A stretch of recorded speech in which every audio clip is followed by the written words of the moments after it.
اور زمین پر کوئی چلنے پھرنے والا نہیں مگر اس کا رزق اللہ کے ذمے ہے. وہ اس کے رہنے کی جگہ کو بھی جانتا ہے اور جہاں سونپا جاتا ہے اسے بھی. یہ سب کچھ کتاب روشن میں لکھا ہوا ہے. اور وہی تو ہے جس نے آسمانوں اور زمین کو 6 دن میں بنایا اور اس وقت اس کا عرش پانی پر تھا. تمہارے پیدا کرنے سے مقصود یہ ہے کہ وہ تم کو آزمائے کہ تم میں عمل کے لحاظ سے کون بہتر ہے. اور اے نبی، اگر تم کہو کہ تم لوگ مرنے کے بعد زندہ کر کے اٹھائے جاؤ گے تو کافر کہہ دیں گے کہ یہ تو کھلا جادو ہوا. اور اگر ایک مدت معین تک ہم ان سے عذاب روک دیں تو کہیں گے کہ کون سی چیز عذاب کو روکے ہوئے ہے. دیکھو، جس روز وہ ان پر واقع ہوگا پھر ٹلنے کا نہیں، اور جس چیز کا یہ مذاق اڑاتے ہیں وہ ان کو گھیر لے گی. اور اگر ہم انسان کو اپنے پاس سے نعمت بخشیں پھر اس سے اس کو چھین لے تو نا امید اور ناشکرا ہو جاتا ہے. اور اگر تکلیف پہنچنے کے بعد آسائش کا مزہ چکھائیں تو خوش ہو کر کہتا ہے کہ سب سختیاں مجھ سے دور ہو گئیں. بے شک وہ ہے ہی خوشی میں مست ہو جانے والا، بڑا فخر جتانے والا. ہاں، جنہوں نے صبر کیا اور عمل نیک کیے یہی ہیں جن کے لیے بخشش اور اجر عظیم ہے. تو شاید تم کچھ چیز وہی میں سے جو تمہارے پاس آتی ہے چھوڑ دو، اور اس خیال سے تمہارا دل تنگ ہو کہ کافر یہ کہنے لگیں کہ اس پر کوئی خزانہ کیوں نہیں نازل ہوا یا اس کے ساتھ کوئی فرشتہ کیوں نہیں آیا. اے نبی، تم تو صرف نصیحت کرنے والے ہو اور اللہ ہر چیز کا نگہبان ہے. کیا یہ لوگ کہتے ہیں کہ اس نے قرآن از خود بنا لیا ہے؟ کہہ دو کہ اگر سچے ہو تو تم بھی ایسی 10 صورتیں بنا لاؤ اور اللہ کے سوا جس جس کو بلا سکتے ہو بلا بھی لو. پس اگر وہ تمہاری بات قبول نہ کریں تو جان لو کہ یہ قرآن اللہ کے علم سے اترا ہے اور یہ کہ اس کے سوا کوئی معبود نہیں. تو کیا تم لوگ اسلام لاتے ہو؟ جو لوگ دنیا کی زندگی اور اس کی زیب و زینت کے طالب ہوں ہم ان کے اعمال کا بدلہ انہیں دنیا ہی میں دے دیتے ہیں اور اس میں ان کی حق تلفی نہیں کی جاتی. یہ وہ لوگ ہیں جن کے لیے آخرت میں آتش جہنم کے سوا اور کچھ نہیں، اور جو عمل انہوں نے دنیا میں کیے سب برباد، اور جو کچھ یہ کرتے رہے سب ضائع ہوا.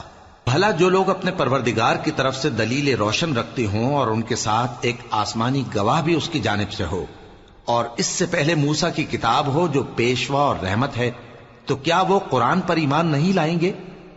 یہی لوگ تو اس پر ایمان لاتے ہیں، اور جو کوئی اور فرقوں میں سے اس سے منکر ہو تو اس کا ٹھکانہ آگ ہے. تو تم اس قرآن سے شک میں نہ ہونا، یہ تمہارے پروردگار کی طرف سے حق ہے، لیکن اکثر لوگ ایمان نہیں لاتے. اور اس سے بڑھ کر ظالم کون ہوگا جو اللہ پر جھوٹ باندھے؟ ایسے لوگ اپنے رب کے سامنے پیش کیے جائیں گے اور گواہ کہیں گے کہ یہی لوگ ہیں جنہوں نے اپنے پروردگار پر جھوٹ بولا تھا. سن رکھو کہ ظالموں پر اللہ کی لعنت ہے، جو اللہ کے رستے سے روکتے اور اس میں کجی چاہتی ہیں اور وہ آخرت کا بھی انکار کرتے ہیں. یہ لوگ زمین میں کہیں چھپ کر اللہ کو ہرا نہیں سکتے اور نہ اللہ کے سوا کوئی ان کا حمایتی ہے. اے پیغمبر، ان کو دگنا عذاب دیا جائے گا کیونکہ یہ شدت کفر سے تمہاری بات نہیں سن سکتے تھے اور نہ تم کو دیکھ سکتے تھے. یہی ہیں جنہوں نے اپنے آپ کو خسارے میں ڈالا اور جو کچھ یہ افترا کیا کرتے تھے ان سے جاتا رہا. بلا شبہ یہ لوگ آخرت میں سب سے زیادہ نقصان پانے والے ہیں. جو لوگ ایمان لائے اور عمل نیک کیے اور اپنے پروردگار کے آگے عاجزی کی یہی صاحب جنت ہیں، ہمیشہ اس میں رہیں گے. دونوں فریقوں یعنی کافر و مومن کی مثال ایسی ہے جیسے ایک اندھا بہرا ہو اور ایک دیکھتا سنتا. بھلا دونوں کا حال یکساں ہو سکتا ہے؟ پھر تم سوچتے کیوں نہیں؟ اور ہم نے نوح کو ان کی قوم کی طرف بھیجا تو انہوں نے ان سے کہا کہ میں تم کو کھول کھول کر ڈر سنانے اور یہ پیغام پہنچانے آیا ہوں کہ اللہ کے سوا کسی کی عبادت نہ کرو، مجھے تمہاری نسبت دردناک عذاب کا خوف ہے. تو ان کی قوم کے سردار جو کافر تھے کہنے لگے کہ ہم تم کو اپنے ہی جیسا ایک آدمی دیکھتے ہیں اور یہ بھی دیکھتے ہیں کہ تمہارے پیرو وہی لوگ ہوئے ہیں جو ہم میں ادنا درجے کے ہیں اور وہ بھی سطحی رائے سے، اور ہم تم میں اپنے اوپر کسی طرح کی فضیلت نہیں دیکھتے بلکہ تمہیں جھوٹا خیال کرتے ہیں. فرمایا کہ اے قوم دیکھو تو اگر میں اپنے پروردگار کی طرف سے دلیل روشن رکھتا ہوں اور اس نے مجھے اپنے ہاں سے رحمت بخشی ہو جس کی حقیقت تم سے پوشیدہ ہو گئی ہے، تو کیا ہم اس کے لیے تمہیں مجبور کر سکتے ہیں جبکہ تم اس سے ناخوش ہو؟ اور اے قوم، میں اس نصیحت کے بدلے تم سے مال و زر کا مطالبہ تو نہیں کرتا، میرا صلہ تو اللہ کے ذمے ہے، اور جو لوگ ایمان لائے ہیں میں ان کو نکالنے والا بھی نہیں ہوں، وہ تو اپنے پروردگار سے ملنے والے ہیں، لیکن میں دیکھتا ہوں کہ تم لوگ نادانی کر رہے ہو۔ اے میری قوم، اگر میں ان کو نکال دوں تو اللہ کی گرفت سے بچانے کے لیے کون میری مدد کر سکتا ہے؟ بھلا تم غور کیوں نہیں کرتے؟ اور میں نہ تم سے یہ کہتا ہوں کہ میرے پاس اللہ کے خزانے ہیں، اور نہ یہ کہ میں غیب جانتا ہوں، اور نہ یہ کہتا ہوں کہ میں فرشتہ ہوں، اور نہ ان لوگوں کی نسبت جن کو تم حقارت کی نظر سے دیکھتے ہو یہ کہتا ہوں کہ اللہ ان کو بھلائی یعنی اعمال کی جزا نہیں دے گا۔ جو ان کے دلوں میں ہے اسے اللہ خوب جانتا ہے، اگر میں ایسا کہوں تو بے انصافوں میں ہو جاؤں۔ انہوں نے کہا کہ نوح، تم نے ہم سے جھگڑا تو کیا اور جھگڑا بھی بہت کیا، اب اگر تم سچے ہو تو جس چیز سے ہمیں ڈراتے ہو وہ ہم پر لا نازل کرو۔ نوح نے کہا کہ اس عذاب کو تو اللہ ہی چاہے گا تو نازل کرے گا، اور تم اللہ کو کسی طرح ہرا نہیں سکتے، اور اگر میں یہ چاہوں کہ تمہاری خیر خواہی کروں اور اللہ یہ چاہے کہ تمہیں گمراہ رہنے دے تو میری خیر خواہی تم کو کچھ فائدہ نہیں دے سکتی، وہی تمہارا پروردگار ہے اور تمہیں اسی کی طرف لوٹ کر جانا ہے۔ کیا یہ لوگ کہتے ہیں کہ اس پیغمبر نے قرآن اپنے دل سے بنا لیا ہے؟ کہہ دو کہ اگر میں نے دل سے بنا لیا ہے تو میرے گناہ کا وبال مجھ پر، اور جو گناہ تم کرتے ہو اس سے میں بری الذمہ ہوں۔ اور نوح کی طرف وحی کی گئی کہ تمہاری قوم میں جو لوگ ایمان لا چکے ان کے سوا اور کوئی ایمان نہیں لائے گا، تو جو کام یہ کر رہے ہیں ان کی وجہ سے غم نہ کھاؤ، اور ایک کشتی ہمارے حکم سے ہمارے سامنے بناؤ، اور جو لوگ ظالم ہیں ان کے بارے میں مجھ سے کچھ نہ کہنا، کیونکہ وہ ضرور غرق کر دیے جائیں گے۔ اور نوح نے کشتی بنانا شروع کر دی، اور جب ان کی قوم کے سردار ان کے پاس سے گزرتے تو ان سے تمسخر کرتے۔ وہ کہتے کہ اگر تم ہم سے تمسخر کرتے ہو تو جس طرح تم ہم سے تمسخر کرتے ہو اسی طرح ایک وقت ہم بھی تم سے تمسخر کریں گے، اور تم کو جلد معلوم ہو جائے گا کہ کس پر عذاب آتا ہے جو اسے رسوا کرے گا، اور کس پر ہمیشہ کا عذاب نازل ہوتا ہے، یہاں تک کہ جب ہمارا حکم آ پہنچا اور تنور جوش مارنے لگا تو ہم نے نوح کو حکم دیا کہ ہر قسم کے پالتو جانوروں میں سے جوڑا جوڑا یعنی ایک ایک نر اور ایک ایک مادہ لے لو، اور جس شخص کی نسبت حکم ہو چکا ہے کہ ہلاک ہو جائے گا اس کو چھوڑ کر اپنے گھر والوں کو اور جو ایمان لایا ہو اس کو کشتی میں سوار کر لو، اور ان کے ساتھ ایمان بہت ہی کم لوگ لائے تھے۔ نوح نے کہا کہ اللہ کا نام لے کر کہ اسی کے کرم سے اس کا چلنا اور ٹھہرنا ہے، اس میں سوار ہو جاؤ، بے شک میرا پروردگار بخشنے والا ہے، مہربان ہے۔ اور وہ ان کو لے کر طوفان کی لہروں میں چلنے لگی۔ لہریں کیا تھیں؟ گویا پہاڑ تھے۔ اس وقت نوح نے اپنے بیٹے کو جو کشتی سے الگ تھا پکارا کہ بیٹا ہمارے ساتھ سوار ہو جا اور کافروں میں شامل نہ ہو۔ اس نے کہا کہ میں ابھی پہاڑ سے جا لگوں گا، وہ مجھے پانی سے بچا لے گا۔ فرمایا کہ آج اللہ کے عذاب سے کوئی بچانے والا نہیں اور نہ کوئی بچ سکتا ہے مگر وہی جس پر اللہ رحم کرے۔ اتنے میں دونوں کے درمیان لہر حائل ہو گئی اور وہ ڈوب کر رہ گیا، اور حکم دیا گیا کہ اے زمین اپنا پانی نگل جا اور اے آسمان تھم جا، اور پانی خشک ہو گیا اور کام تمام کر دیا گیا، اور کشتی کوہ جودی پر جا ٹھہری، اور کہہ دیا گیا کہ بے انصاف لوگوں پر لعنت۔ اور نوح نے اپنے پروردگار کو پکارا اور کہا کہ پروردگار، میرا بیٹا بھی میرے گھر والوں میں ہے، تو اس کو بھی نجات دے، تیرا وعدہ سچا ہے اور تو بہترین حاکم ہے۔ اللہ نے فرمایا کہ اے نوح، وہ تیرے گھر والوں میں نہیں ہے، وہ تو سراسر بد عمل ہے، تو جس چیز کی تم کو حقیقت معلوم نہیں اس کے بارے میں مجھ سے درخواست ہی نہ کرو، اور میں تم کو نصیحت کرتا ہوں کہ نادان نہ بنو۔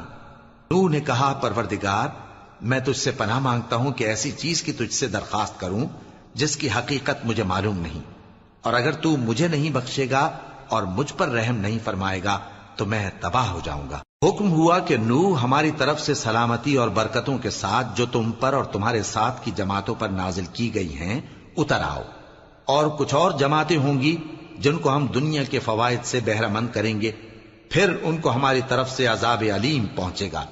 یہ حالات غیب کی خبروں میں سے ہیں جو ہم تمہاری طرف بھیجتے ہیں، اور اس سے پہلے نہ تم ہی ان کو جانتے تھے اور نہ تمہاری قوم ہی ان سے واقف تھی، تو صبر کرو کہ انجام پرہیزگاروں ہی کا بھلا ہے۔ اور ہم نے قوم عاد کی طرف ان کے بھائی ہود کو بھیجا. انہوں نے کہا اے میری قوم اللہ ہی کی عبادت کرو، اس کے سوا تمہارا کوئی معبود نہیں. تم شرک کر کے اللہ پر محض بہتان باندھتے ہو. میری قوم میں اس واض و نصیحت کا تم سے کچھ صلہ نہیں مانگتا. میرا صلہ تو اس کے ذمے ہے جس نے مجھے پیدا کیا. بھلا تم سمجھتے کیوں نہیں؟ اور اے قوم اپنے پروردگار سے بخشش مانگو، پھر اس کے آگے توبہ کرو. وہ تم پر آسمان سے موسلا دھار بارش برسائے گا اور تمہاری طاقت پر طاقت بڑھائے گا. اور دیکھو گناہگار بن کر روگردانی نہ کرو.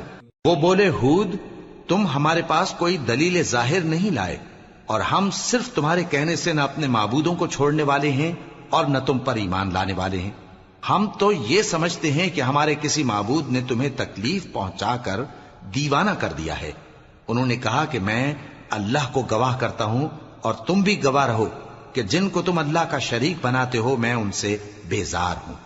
یعنی جن کی اللہ کے سوا عبادت کرتے ہو تو تم سب مل کر میرے بارے میں جو تدبیر کرنی چاہو کر لو اور مجھے مہلت نہ دو. میں اللہ پر جو میرا اور تمہارا سب کا پروردگار ہے بھروسہ رکھتا ہوں. زمین پر جو چلنے پھرنے والا ہے وہ اللہ کے قبضہ قدرت میں ہے.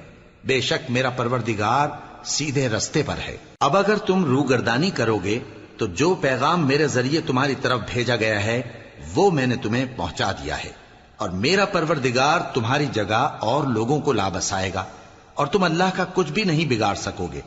میرا پروردگار تو ہر چیز پر نگہبان ہے.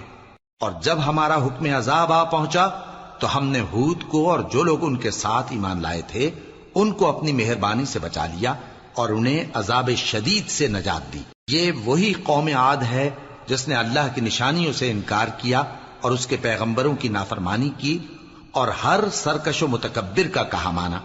اور اس دنیا میں بھی لعنت ان کے پیچھے لگی رہی اور قیامت کے دن بھی لگی رہے گی. دیکھو قوم عاد نے اپنے پروردگار سے کفر کیا، اور سن رکھو قوم عاد پر پھٹکار ہے جو ہود کی قوم تھی. اور قوم سمود کی طرف ان کے بھائی صالح کو بھیجا تو انہوں نے کہا اے قوم اللہ ہی کی عبادت کرو، اس کے سوا تمہارا کوئی معبود نہیں. اسی نے تم کو زمین سے پیدا کیا اور اس میں آباد کیا، تو اس سے مغفرت مانگو اور اس کے آگے توبہ کرو. بے شک میرا پروردگار نزدیک بھی ہے اور دعا کا قبول کرنے والا بھی ہے. انہوں نے کہا کہ صالح اس سے پہلے ہم تم سے کئی طرح کی امیدیں رکھتے تھے، اب وہ منقطع ہو گئی. کیا تم ہم کو ان چیزوں سے منع کرتے ہو جن کو ہمارے بزرگ پوجتے آئے ہیں؟ اور جس بات کی طرف تم ہمیں بلاتے ہو اس کی طرف سے ہم بڑے بھاری شک میں ہیں. صالح نے کہا اے میری قوم بھلا دیکھو تو اگر میں اپنے پروردگار کی طرف سے کھلی دلیل پر ہوں اور اس نے مجھے اپنے ہاتھ سے نبوت کی نعمت بخشی ہو، تو اگر میں اللہ کی نافرمانی کروں تو اس کے سامنے میری کون مدد کرے گا؟ تم تو کفر کی باتوں سے میرا نقصان ہی کرتے ہو. اور یہ بھی کہا کہ اے قوم یہ اللہ کی اونٹنی تمہارے لیے ایک نشانی یعنی معجزہ ہے، تو اس کو چھوڑ دو کہ اللہ کی زمین میں جہاں چاہے چرتی پھرے، اور اس کو کسی طرح کی تکلیف نہ دینا ورنہ تمہیں جلد عذاب آ پکڑے گا. مگر انہوں نے اس کو کاٹ ڈالا. تو صالح نے کہا کہ اپنے گھروں میں 3 دن اور فائدے اٹھا لو، یہ وعدہ ہے کہ جھوٹا نہ ہوگا. پس جب ہمارا حکم آ گیا تو ہم نے صالح کو اور جو لوگ ان کے ساتھ ایمان لائے تھے ان کو اپنی مہربانی سے بچا لیا اور اس دن کی رسوائی سے محفوظ رکھا. بے شک تمہارا پروردگار طاقتور ہے، زبردست ہے. اور جن لوگوں نے ظلم کیا تھا ان کو چنگھاڑ کی صورت میں عذاب نے آ پکڑا تو وہ اپنے گھروں میں اوندھے پڑے رہ گئے، گویا کبھی ان میں بسے ہی نہ تھے. سن رکھو کہ قوم سمود نے اپنے پروردگار سے کفر کیا، اور سن رکھو قوم سمود پر پھٹکار ہے. اور ہمارے فرشتے ابراہیم کے پاس بشارت لے کر آئے تو سلام کہا، انہوں نے بھی جواب میں سلام کہا. ابھی کچھ وقفہ نہیں ہوا تھا کہ ابراہیم ایک بھنا ہوا بچڑا لے آئے. پھر جب دیکھا کہ ان کے ہاتھ کھانے کی طرف نہیں بڑھتے یعنی وہ کھانا نہیں کھاتے تو ان کو اجنبی سمجھ کر دل میں خوف کیا. فرشتوں نے کہا کہ خوف نہ کیجیے، ہم قوم لوط کی طرف ان کے ہلاک کرنے کو بھیجے گئے ہیں. اور ابراہیم کی بیوی جو پاس کھڑی تھی ہنس پڑی تو ہم نے اس کو اسحاق کی اور اسحاق کے بعد یعقوب کی خوشخبری دی. اس نے کہا اے میرے بچہ ہوگا، میں تو بڑھیا ہوں اور یہ میرے میاں بھی بوڑھے ہیں، یہ تو بڑی عجیب بات ہے. انہوں نے کہا کیا تم اللہ کی قدرت سے تعجب کرتی ہو؟ اے اہل بیت، تم پر اللہ کی رحمت اور اس کی برکتیں ہیں، وہ لائق تعریف ہے، بڑا ہے۔ پھر جب ابراہیم سے خوف جاتا رہا اور ان کو خوشخبری بھی مل گئی تو قوم لوط کے بارے میں لگے ہم سے بحث کرنے۔ بے شک ابراہیم بڑے تحمل والے، نرم دل اور رجوع کرنے والے تھے۔ اے ابراہیم، اس بات کو جانے دو، تمہارے پروردگار کا حکم آ پہنچا ہے اور ان لوگوں پر عذاب آنے والا ہے جو کبھی نہیں ٹلنے کا۔ اور جب ہمارے فرشتے لوط کے پاس آئے تو وہ ان کے آنے سے غمناک اور تنگ دل ہوئے اور کہنے لگے کہ آج کا دن بڑی مشکل کا دن ہے۔ اور لوط کی قوم کے لوگ ان کے پاس بے تحاشا دوڑتے ہوئے آئے اور یہ لوگ پہلے ہی سے انتہائی بےہودہ حرکتیں کیا کرتے تھے۔ لوط نے کہا کہ اے بھائیو، یہ جو میری قوم کی لڑکیاں ہیں یہ تمہارے لیے جائز اور پاک ہیں، تو اللہ سے ڈرو اور میرے مہمانوں کے بارے میں مجھے بے آبرو نہ کرو۔ کیا تم میں کوئی بھی شائستہ آدمی نہیں؟ وہ بولے تم کو معلوم ہے کہ تمہاری ان بیٹیوں کی ہمیں کچھ حاجت نہیں، اور جو ہماری غرض ہے اسے تم خوب جانتے ہو۔ لوط نے کہا اے کاش مجھ میں تمہارے مقابلے کی طاقت ہوتی یا میں کسی مضبوط قلعے میں پناہ لے لیتا۔ فرشتوں نے کہا اے لوط، ہم تمہارے پروردگار کے فرشتے ہیں، یہ لوگ ہرگز تم تک نہیں پہنچ سکیں گے، تو کچھ رات رہے سے اپنے گھر والوں کو لے کر چل دو اور تم میں سے کوئی شخص پیچھے مڑ کر نہ دیکھے مگر تمہاری بیوی کے جو آفت ان پر پڑنے والی ہے وہی اس پر بھی پڑے گی۔ ان کے عذاب کے وعدے کا وقت صبح ہے، اور کیا صبح کچھ دور ہے؟ پھر جب ہمارا حکم آیا ہم نے اس بستی کو الٹ کر نیچے اوپر کر دیا اور ان پر پتھر کی تہ بتہ کنکریاں برسائیں جن پر تمہارے پروردگار کے ہاں سے نشان کیے ہوئے تھے، اور وہ بستی ان ظالموں سے کچھ دور نہیں۔ اور مدین کی طرف ان کے بھائی شعیب کو بھیجا تو انہوں نے کہا کہ اے قوم، اللہ ہی کی عبادت کرو کہ اس کے سوا تمہارا کوئی معبود نہیں، اور ناپ اور تول میں کمی نہ کیا کرو، میں تو تم کو آسودہ حال دیکھتا ہوں، اور اگر تم ایمان نہ لاؤ گے تو مجھے تمہارے بارے میں ایک ایسے دن کے عذاب کا خوف ہے جو تم کو گھیر کر رہے گا۔ اور اے میری قوم، ناپ اور تول انصاف کے ساتھ پوری پوری کیا کرو، اور لوگوں کو ان کی چیزیں کم نہ دیا کرو، اور زمین میں خرابی کرتے نہ پھرو۔ اگر تم کو میرے کہنے کا یقین ہو تو اللہ کا دیا ہوا نفع ہی تمہارے لیے بہتر ہے، اور میں تمہارا نگہبان نہیں ہوں۔ انہوں نے کہا اے شعیب، کیا تمہاری نماز تمہیں یہ سکھاتی ہے کہ جن کو ہمارے باپ دادا پوجتے آئے ہیں ہم ان کو ترک کر دیں، یا اپنے مال میں تصرف کرنا چاہیں تو نہ کریں؟ تم تو بڑے نرم دل اور بڑے سیدھے ہو۔ انہوں نے کہا کہ اے قوم، دیکھو تو اگر میں اپنے پروردگار کی طرف سے دلیل روشن پر ہوں اور اس نے اپنے ہاں سے مجھے نیک روزی دی ہو تو کیا میں اپنا فرض ادا نہ کروں؟ اور میں نہیں چاہتا کہ جس بات سے میں تمہیں منع کروں خود اس کو کرنے لگوں۔ میں تو جہاں تک مجھ سے ہو سکے تمہارے معاملات کی اصلاح چاہتا ہوں، اور اس بارے میں مجھے توفیق کا ملنا اللہ ہی کے فضل سے ہے۔ میں اسی پر بھروسہ رکھتا ہوں اور اسی کی طرف رجوع کرتا ہوں۔ اور اے قوم، میری مخالفت تم سے کوئی ایسا کام نہ کرا دے کہ جیسی مصیبت نوح کی قوم یا ہود کی قوم یا صالح کی قوم پر واقع ہوئی تھی ویسی ہی مصیبت تم پر واقع ہو۔ اور لوط کی قوم کا زمانہ تو تم سے کچھ دور نہیں، اور اپنے پروردگار سے بخشش مانگو اور اس کے آگے توبہ کرو، بے شک میرا پروردگار بڑا مہربان ہے، بہت محبت کرنے والا ہے۔ انہوں نے کہا کہ شعیب، تمہاری بہت سی باتیں ہماری سمجھ میں نہیں آتی، اور ہم دیکھتے ہیں کہ تم ہم میں کمزور بھی ہو، اور اگر تمہارے بھائی بند نہ ہوتے تو ہم تم کو سنسار کر دیتے، اور تم ہم پر کسی طرح بھی غالب نہیں ہو۔ انہوں نے کہا کہ اے قوم، کیا میرے بھائی بندوں کا دباؤ تم پر اللہ سے زیادہ ہے، اور اس کو تم نے پیٹھ پیچھے ڈال رکھا ہے؟ میرا پروردگار تو تمہارے سب اعمال کا احاطہ کیے ہوئے ہے۔ اور اے قوم، تم اپنی جگہ کام کیے جاؤ، میں اپنی جگہ کام کیے جاتا ہوں۔ تم کو ان قریب معلوم ہو جائے گا کہ رسوا کرنے والا عذاب کس پر آتا ہے اور جھوٹا کون ہے، اور تم بھی انتظار کرو، میں بھی تمہارے ساتھ انتظار کرتا ہوں۔ اور جب ہمارا حکم آ پہنچا تو ہم نے شعیب کو اور جو لوگ ان کے ساتھ ایمان لائے تھے ان کو تو اپنی رحمت سے بچا لیا، اور جو ظالم تھے ان کو چنگھاڑ نے آ دبوچا، تو وہ اپنے گھروں میں اوندھے پڑے رہ گئے، گویا ان میں کبھی بسے ہی نہ تھے۔ سن رکھو کہ مدین پر ویسی ہی پھٹکار ہے جیسی سمود پر پھٹکار تھی۔ اور ہم نے موسیٰ کو اپنی نشانیاں اور دلیل روشن دے کر بھیجا فرعون اور اس کے سرداروں کی طرف، تو وہ فرعون ہی کے حکم پر چلتے رہے، حالانکہ فرعون کا حکم درست نہیں تھا۔ وہ قیامت کے دن اپنی قوم کے آگے آگے چلے گا، پھر ان کو دوزخ میں جا اتارے گا، اور جس مقام پر وہ اتارے جائیں گے وہ برا ہے۔ اور اس جہان میں بھی لعنت ان کے پیچھے لگا دی گئی، اور قیامت کے دن بھی پیچھے لگی رہے گی۔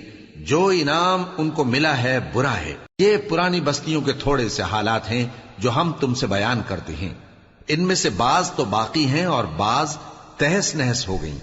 اور ہم نے ان لوگوں پر ظلم نہیں کیا بلکہ انہوں نے خود اپنے اوپر ظلم کیا۔ غرض جب تمہارے پروردگار کا حکم آ پہنچا تو جن معبودوں کو وہ اللہ کے سوا پکارا کرتے تھے وہ ان کے کچھ بھی کام نہ آئے، اور بربادی کے سوا انہیں اور کچھ نہ دے سکے۔ اور تمہارا پروردگار جب نافرمان بستیوں کو پکڑا کرتا ہے تو اس کی پکڑ اسی طرح کی ہوتی ہے، بے شک اس کی پکڑ دکھ دینے والی سخت ہے۔ ان قصوں میں اس شخص کے لیے جو عذاب آخرت سے ڈرے عبرت ہے۔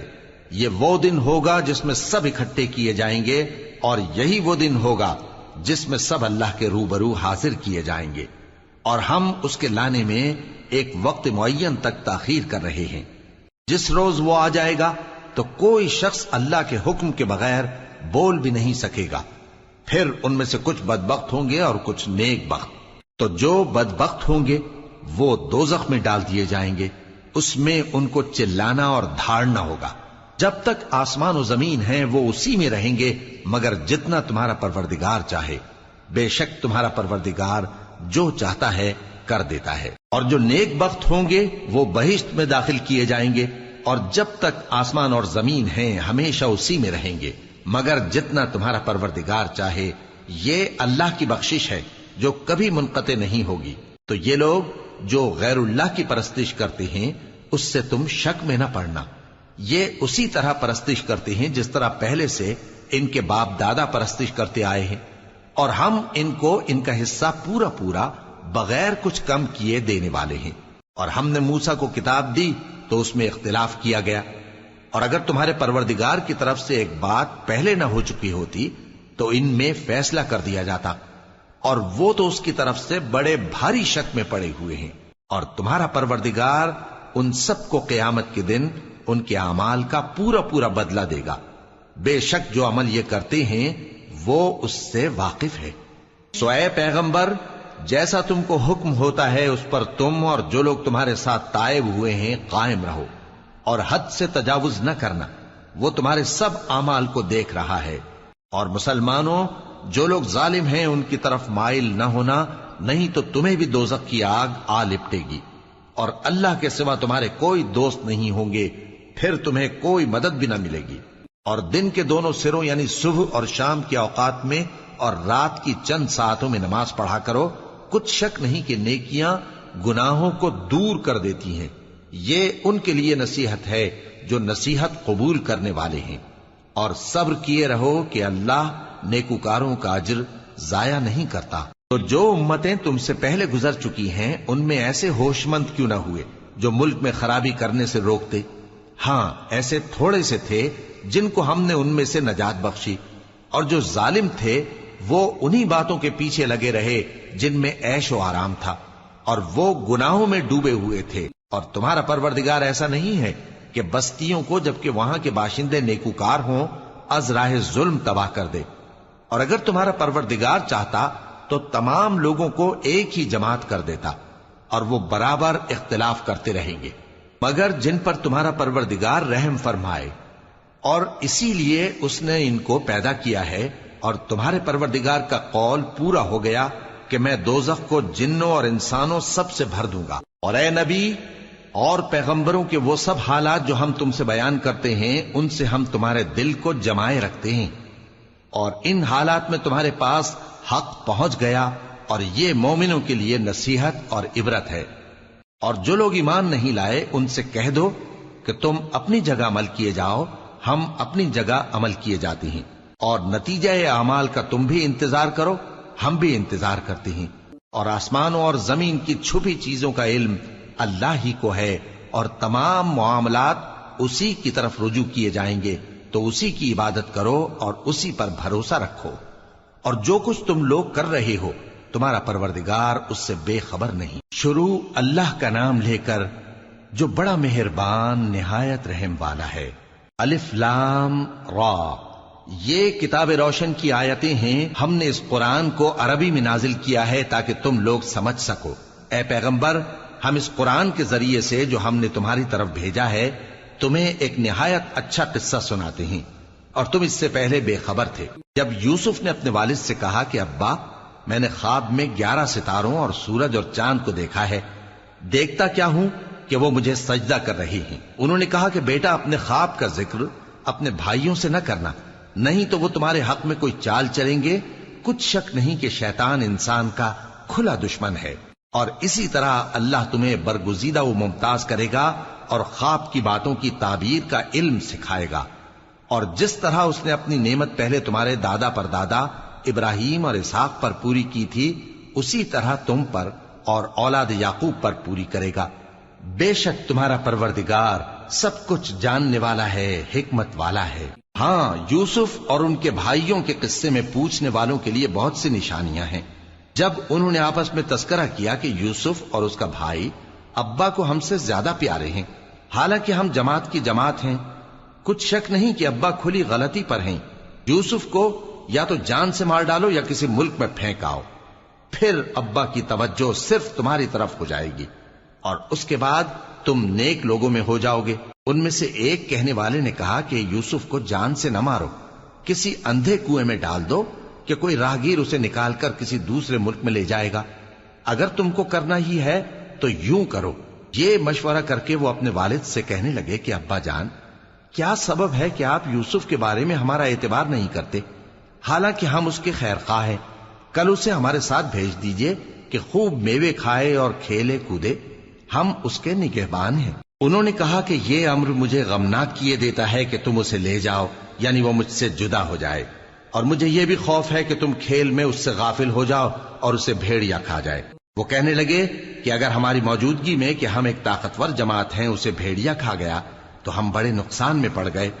غرض جب وہ اس کو لے گئے اور اس بات پر اتفاق کر لیا کہ اس کو اندھے کنویں میں ڈال دیں، اور ہم نے یوسف کی طرف وحی بھیجی کہ ایک وقت ایسا آئے گا کہ تم انہیں ان کے اس سلوک سے آگاہ کرو گے، اور ان کو اس وحی کی کچھ خبر نہ ہوگی۔ اور یہ حرکت کر کے وہ رات کے وقت باپ کے پاس روتے ہوئے آئے، کہنے لگے کہ ابا جان، ہم تو دوڑنے اور ایک دوسرے سے آگے نکلنے میں مصروف ہو گئے اور یوسف کو اپنے اسباب کے پاس چھوڑ گئے تو اسے بھیڑیا کھا گیا، اور آپ ہماری بات کو گو ہم سچ ہی کہتے ہیں باور نہیں کریں گے، اور ان کے کرتے پر جھوٹ موٹ کا لہو بھی لگا لائے۔ یعقوب نے کہا کہ یوں نہیں ہے، بلکہ تم اپنے دل سے یہ بات بنا لائے ہو۔ اچھا، صبر کہ وہی خوب ہے، اور جو تم بیان کرتے ہو اس کے بارے میں اللہ ہی سے مدد چاہیے۔ اور اب اللہ کی شان دیکھو کہ اس کنویں کے قریب ایک قافلہ آوارد ہوا اور انہوں نے پانی کے لیے اپنا سقا بھیجا، تو اس نے کنویں میں ڈول لٹکایا، یوسف اس سے لٹک گئے۔ وہ بولا، زہے قسمت، یہ تو ایک لڑکا ہے، اور اس کو قیمتی سرمایہ سمجھ کر چھپا لیا۔ اور جو کچھ وہ کرتے تھے اللہ کو خوب معلوم تھا، اور انہوں نے اس کو تھوڑی سی قیمت یعنی مادود چند درہموں پر بیچ ڈالا، اور وہ اس سے بیزار ہو رہے تھے۔ اور مصر میں جس شخص نے اس کو خریدا، اس نے اپنی بیوی سے جس کا نام زلیخا تھا کہا کہ اس کو عزت و اکرام سے رکھو، عجب نہیں کہ یہ ہمیں فائدہ دے یا ہم اسے بیٹا بنا لیں۔ اس طرح ہم نے یوسف کو سرزمین مصر میں جگہ دی، اور غرض یہ تھی کہ ہم ان کو خواب کی باتوں کی تعبیر سکھائیں، اور اللہ اپنے کام پر غالب ہے لیکن اکثر لوگ نہیں جانتے۔ اور جب وہ اپنی جوانی کو پہنچے تو ہم نے ان کو دانائی اور علم عطا کیا، اور نیکوکاروں کو ہم اسی طرح بدلہ دیا کرتے ہیں۔ اور جس عورت کے گھر میں وہ رہتے تھے اس نے ان کو اپنی طرف مائل کرنا چاہا، اور دروازے بند کر کے کہنے لگی، یوسف جلدی آؤ۔ انہوں نے کہا کہ اللہ پناہ میں رکھے، وہ یعنی تمہارے میاں تو میرے آقا ہیں، انہوں نے مجھے اچھی طرح سے رکھا ہے، میں ایسا ظلم نہیں کر سکتا، بے شک ظالم لوگ فلاح نہیں پائیں گے۔ اور اس عورت نے ان کا قصد کیا اور انہوں نے اس کا قصد کیا۔ اگر وہ اپنے پروردگار کی نشانی نہ دیکھتے تو جو ہوتا سو ہوتا۔ یوں اس لیے کیا گیا کہ ہم ان سے برائی اور بے حیائی کو روک دیں، بے شک وہ ہمارے چنے ہوئے بندوں میں سے تھے۔ اور دونوں دروازے کی طرف بھاگے، آگے یوسف پیچھے زلیخا، اور عورت نے ان کا کرتا پیچھے سے پکڑ کر جو کھینچا تو پھاڑ ڈالا، اور دونوں کو دروازے کے پاس عورت کا خاوند مل گیا۔ تو عورت بولی کہ جو شخص تمہاری بیوی کے ساتھ برا ارادہ کرے اس کی اس کے سوا کیا سزا ہے کہ یا تو قید کیا جائے یا اسے دکھ کا عذاب دیا جائے۔ یوسف نے کہا اسی نے مجھ کو اپنی طرف مائل کرنا چاہا تھا، اور اس کے خاندان میں سے ایک گواہ نے گواہی دی کہ اگر اس کا کرتا آگے سے پھٹا ہو تو یہ سچی اور یوسف جھوٹا ہے، اور اگر کرتا پیچھے سے پھٹا ہو تو یہ جھوٹی اور وہ سچا ہے۔ سو جب اس کا کرتا دیکھا تو پیچھے سے پھٹا تھا، تب اس نے زلیخا سے کہا کہ یہ تمہارا ہی فریب ہے، اور کچھ شک نہیں کہ تم عورتوں کے فریب بڑے بھاری ہوتے ہیں۔ یوسف اس بات کا خیال نہ کر، اور زلیخا تو اپنے گناہ کی بخشش مانگ، بے شک خطا تیری ہی ہے۔ اور شہر میں عورتیں گفتگویں کرنے لگیں کہ عزیز کی بیوی اپنے غلام کو اپنی طرف مائل کرنا چاہتی ہے، اور اس کی محبت اس کے دل میں گھر کر گئی ہے، ہم دیکھتی ہیں کہ وہ کھلی گمراہی میں ہے۔ پھر جب زلیخا نے ان عورتوں کی گفتگو جو حقیقت میں دیدار یوسف کے لیے ایک چال تھی سنی، تو ان کے پاس دعوت کا پیغام بھیجا اور ان کے لیے ایک محفل مرتب کی، اور پھل تراشنے کے لیے ہر ایک کو ایک ایک چھری دی، اور یوسف سے کہا کہ ان کے سامنے آؤ۔ جب عورتوں نے ان کو دیکھا تو ان کا روب حسن ان پر ایسا چھا گیا کہ پھل تراشتے تراشتے اپنے ہاتھ کاٹ لیے، اور بے ساختہ بول اٹھیں کہ اللہ پاک ہے، یہ آدمی نہیں، یہ تو کوئی بزرگ فرشتہ ہے۔ زلیخا نے کہا تو یہ وہی ہے جس کے بارے میں تم مجھے تانے دیتی تھیں، اور بے شک میں نے اس کو اپنی طرف مائل کرنا چاہا مگر یہ بچا رہا، اور اگر یہ وہ کام نہ کرے گا جو میں اسے کہتی ہوں تو قید کر دیا جائے گا اور ذلیل ہوگا۔ یوسف نے دعا کی کہ پروردگار جس کام کی طرف یہ مجھے بلاتی ہیں اس کی نسبت مجھے قید پسند ہے، اور اگر تو مجھ سے ان کے فریب کو نہ ہٹائے گا تو میں ان کی طرف مائل ہو جاؤں گا اور نادانوں میں سے ہو جاؤں گا۔ پس ان کے رب نے ان کی دعا قبول کر لی اور ان سے عورتوں کا داؤں ٹال دیا، بے شک وہی تو سننے والا ہے، جاننے والا ہے۔ پھر باوجود اس کے کہ وہ لوگ ان کی بے گناہی کے نشان دیکھ چکے تھے، ان کی رائے یہی ٹھہری کہ کچھ عرصے کے لیے ان کو قید ہی کر دیں، اور ان کے ساتھ دو اور جوان بھی داخل زندہ ہوئے۔ ایک نے ان میں سے کہا کہ میں نے خواب دیکھا ہے، دیکھتا کیا ہوں کہ شراب کے لیے انگور نچوڑ رہا ہوں۔ دوسرے نے کہا کہ میں نے بھی خواب دیکھا ہے، میں یہ دیکھتا ہوں کہ اپنے سر پر روٹیاں اٹھائے ہوئے ہوں اور پرندے ان میں سے کھا رہے ہیں، تو ہمیں ان کی تعبیر بتا دیجئے کہ ہم تمہیں نیکوکار دیکھتے ہیں۔ یوسف نے کہا کہ جو کھانا تم کو ملنے والا ہے وہ آنے نہیں پائے گا کہ میں اس سے پہلے تم کو اس کی تعبیر بتا دوں گا۔ یہ ان باتوں میں سے ہے جو میرے پروردگار نے مجھے سکھائی ہیں۔ جو لوگ اللہ پر ایمان نہیں لاتے اور آخرت کا انکار کرتے ہیں، میں نے ان کا مذہب چھوڑ دیا ہے، اور میں اپنے باپ دادا ابراہیم اور اسحاق اور یعقوب کے مذہب پر چلتا ہوں۔ ہمیں شایع نہیں ہے کہ کسی چیز کو اللہ کے ساتھ شریک بنائیں، یہ اللہ کا فضل ہے ہم پر بھی اور لوگوں پر بھی، لیکن اکثر لوگ شکر نہیں کرتے۔ اے میرے قید خانے کے رفیقو، بھلا کئی جدا جدا آقا اچھے یا اللہ جو اکیلا ہے سب پر غالب ہے؟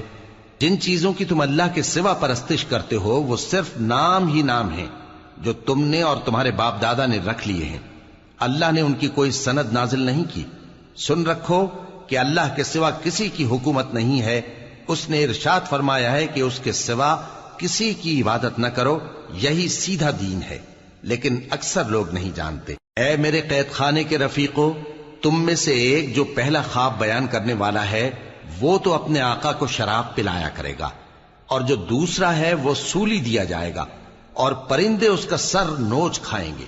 جو بات تم مجھ سے پوچھتے تھے وہ فیصل ہو چکی ہے، اور ان دونوں میں سے جس کی نسبت یوسف نے خیال کیا کہ وہ رہائی پا جائے گا، اس سے کہا کہ اپنے آقا سے میرا ذکر بھی کر دینا۔ پھر شیطان نے اسے ان کا اپنے آقا سے ذکر کرنا بھلا دیا، اور یوسف کئی برس قید خانے ہی میں رہے۔ اور بادشاہ نے کہا کہ میں نے خواب دیکھا ہے، دیکھتا کیا ہوں کہ 7 موٹی گائیں ہیں جن کو 7 دبلی گائیں کھا رہی ہیں، اور 7 خوشے سبز ہیں اور 7 خشک۔ اے درباریو، اگر تم خوابوں کی تعبیر دے سکتے ہو تو مجھے میرے خواب کی تعبیر بتاؤ۔ انہوں نے کہا یہ خواب تو پریشان خیالی سے ہیں اور ہمیں ایسے خوابوں کی تعبیر نہیں آتی۔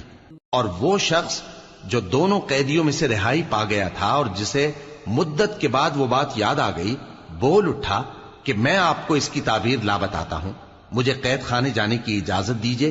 غرض وہ یوسف کے پاس آیا اور کہنے لگا، یوسف، اے بڑے سچے یوسف، ہمیں اس خواب کی تعبیر بتائیے کہ 7 موٹی گایوں کو 7 دبلی گائیں کھا رہی ہیں، اور 7 خوشے سبز ہیں اور 7 سوکھے، تاکہ میں لوگوں کے پاس واپس جا کر تعبیر بتاؤں۔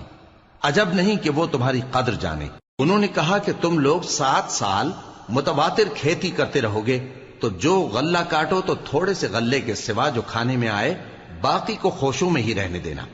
پھر اس کے بعد خشک سالی کے 7 سخت سال آئیں گے کہ جو غلہ تم نے جمع کر رکھا ہوگا وہ سب کو کھا جائیں گے، صرف وہی تھوڑا سا رہ جائے گا جو تم احتیاط سے رکھ چھوڑو گے۔ پھر اس کے بعد ایک ایسا سال آئے گا کہ خوب مے برسے گا اور لوگ اس میں رس نچوڑیں گے۔ اور یہ تعبیر سن کر بادشاہ نے حکم دیا کہ یوسف کو میرے پاس لے آؤ۔ سو جب قاصد ان کے پاس گیا تو انہوں نے کہا کہ اپنے آقا کے پاس واپس جاؤ اور اس سے پوچھو کہ ان عورتوں کا کیا حال ہے جنہوں نے اپنے ہاتھ کاٹ لیے تھے، بے شک میرا پروردگار ان کے فریب سے خوب واقف ہے۔ بادشاہ نے عورتوں سے پوچھا کہ تمہارا کیا قصہ تھا جب تم نے یوسف کو اپنی طرف مائل کرنا چاہا؟ سب بول اٹھیں کہ اللہ پاک ہے، ہم نے اس میں کوئی برائی معلوم نہیں کی۔